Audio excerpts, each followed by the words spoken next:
anesthesia role becomes very important in managing the patients because we've been taking neonatal, infant as well as adult patients with various complex congenital heart diseases also, apart from the normal PTCA and the various structural heart diseases, for example ASD device closure we are doing, and then we are also doing MitraClip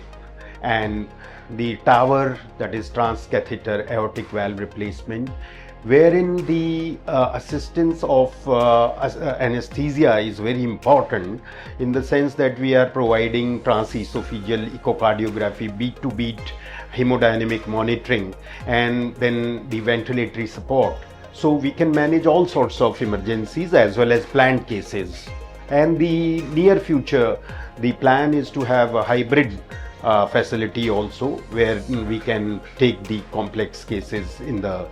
suite itself.